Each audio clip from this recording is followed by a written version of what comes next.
Okay, we're back from the break, and Ray had some interesting topics for those of you who just might have joined us a little late. But we were talking about, he was talking about big pharma pushing pills in schools, and I think it's teachers and other things pushing pills because they don't want disruptive kids and kids being put into that situation. But that's the culture. That's our culture now. It is. Mike, our culture is, well, take a pill for this, take a pill for that. Well, if that don't work, take this pill. Take 2 of these pills, Right. you know. And it's mental health. I mean, you've got this, I mean, I don't know how to describe it. I think population is growing, and as a population growing, you start to see a bigger percentage. Like if depression made a certain percentage of a certain population and you had a school of a class of 200, you may have seen 1 depressed teenager out of that, maybe 2. Now you've got, 2 and 3,000, so you're going to get more of that. Plus you have the social media where people don't sit and talk anymore. No. They really don't. I mean, if you just decide one day to take your hands off of your phone and walk through, you'll see everybody is on their phone. Nobody's paying attention to something else. If you see families sitting down at dinner in a restaurant, the kids are all on their phones and the parents are having a conversation, but the kids are just totally tuning them out. And so they become autonomous and they're listening to stuff that is not family oriented. And someone could even say that is part of the destruction of the United States and what we're doing by destroying the family unit. And they tend to blame a lot of all the crime in the black neighborhoods and things like that for a lack of father figures and things of that nature. So, I don't know how we get out of that, but, the bite of that apple, you look at Apple phones and Adam and Eve and all the evil that comes from that. So I'm not going to say give up your apple. I'm just saying, you might want to think about it in biblical terms. Hey, Chuck, how you doing? Hey, Doc. Just don't bite into it. Did you look at my chemtrail thing? No, I really apologize. I have not had time to do that. This weekend was kind of crazy, and I had to drive to Tonopah and see patients up there yesterday on Sunday, so which was fine because I would have watched football and been pissed off, so I didn't do that. Okay, I'll forgive you. Did you ever read Brave New World? Pieces of it. Okay. To me, this whole paradigm we're in is right out of that book, 1984, and Atlas Shrugged. It's all of them combined. And in Brave New World especially, they have a drug called Soma that basically you take from a child, and it's a narcotic to make you feel happy whenever you show any emotions whatsoever. You take a Soma, and you don't get angry, you don't get mad, you don't fall in love. All these emotions are drained from society, as Huxley saw it, the author. And we're simply duplicating all this stuff with Ritalin, Adderall, etc. And it's scary when you read these books that were written in the 1930s and 40s, how they exactly forecasted what's going on. Maybe they had that agenda back then, and Well, history repeats itself.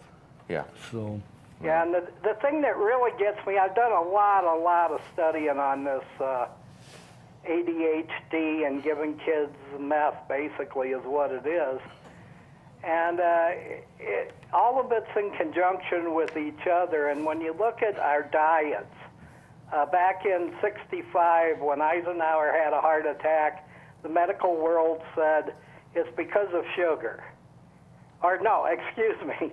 They said it's because of cholesterol, and the supplement, the calorie intake, they started with this high sugar, high fructose diet. And the diet absolutely causes spikes which create ADHD as well as many other medical problems. And during this timeline I laid out, they start introducing these drugs. And to me, it's much more ADHD, if it does exist, and there are no clear symptoms. It's a very subjective diagnosis, but they absolutely mimic what our kids get through the diet we're giving them. Mm-hmm. Well, I think we are what we eat, and I think preservatives and GMOs and things of that nature have just come to the forefront, and you see this non-GMO, you just don't know how much of that is part of that. I mean, it's, you know, Chuck, there's a lot of stuff out there, and I think it's such a conglomerate of things. Nobody's going to be able to untangle that web. And I think that from my perspective as a doctor, I don't like to prescribe ADD medications because I just don't think that. But I have seen some children that have been on them and have actually done better. What are the long-lasting effects of that? I don't. Nobody's really doing any particular studies. So I think from a physician standpoint, I have to be very careful about pulling that trigger, and I refer to some form of testing and things of that nature. But we are what we eat, and I think when you still started looking at that, I think the sugar has been the biggest issue for heart disease more than it is for anything else. But there's also the change in evolution about, you can see the graphs. I mean, you can see in the 70s, you can start to see the obesity start to climb. And that's when we really start getting into more sedentary lifestyle. Everybody's, Computers. you know, well, as our country has grown in the 70s, or also the same time we went on the off the gold standard with Nixon and the petrodollar system. And so about that time we start stopping our manufacturing and we become a consumer nation, not a producing nation, because if countries like China or Japan or all those other countries want to buy oil, they have to buy it in dollars. So they have to actually sell stuff over here. So we open our gates for stuff to come in, and then they get their dollars. And at the same time, we become more sedentary because we're basically not we're not working as hard. So that's and that creates this growing fat, growing diabetes. And now you look at big pharma, and one of the big things that you'll see is that the price they charge for drugs is, I mean, it's criminal. It's absolutely criminal what they do. And it's almost this huge conspiracy where there used to be 3 or 4 generic manufacturers. Now there's only one. So that means they can charge whatever they want to do, whatever they want to charge for that. And now that, I think, is, they make a lot of good drugs, but the only R&D going into drugs are drugs that you're going to use for the rest of your lifetime. So here's what they did. They created, you remember the Fen-Phen? Mm-hmm. Okay, well, I mean, Fen-Phen was a remarkable product for a lot of people. It really shut their appetite down, okay? I believe, in my mind, I lived through that whole era watching people on Fen-Phen, watching them lose weight, and then all of a sudden there's this study out of the Mayo Clinic that just appeared that said, okay, you were on Fen-Phen, you're going to have heart disease, you're going to have valvular deformities, you're going to have all this other stuff. Well, nobody ever did a double-blind crossover placebo study, okay? They just took it off the market. End of discussion. I had pharmacists who were making it up. They sealed up their stuff and they put it on the shelf, and that was the end. That was the end of Fen-Phen. And then weight just continued to go up because Big Pharma had all these diabetes drugs that were in the thing. So if you cured obesity, you cured diabetes.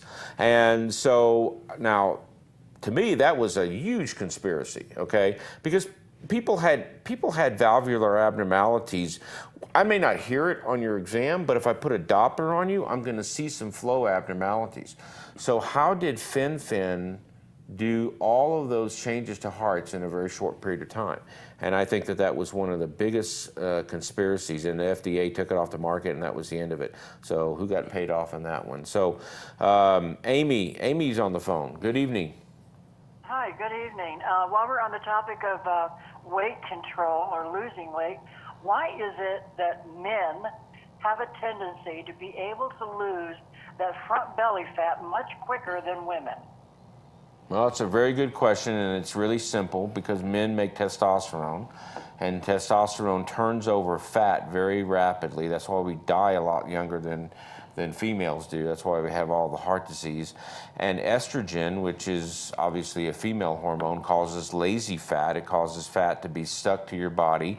And this is the way God invented it. So you would have more of fat on your body, and the only time women actually mobilize their fat is when they're nursing. When they're breastfeeding. Yeah, because prolactin causes or overdoes that. So if you nurse, then you basically, but obviously you make a lot of, that's why women gain weight with pregnancy, because they're supposed to nurse.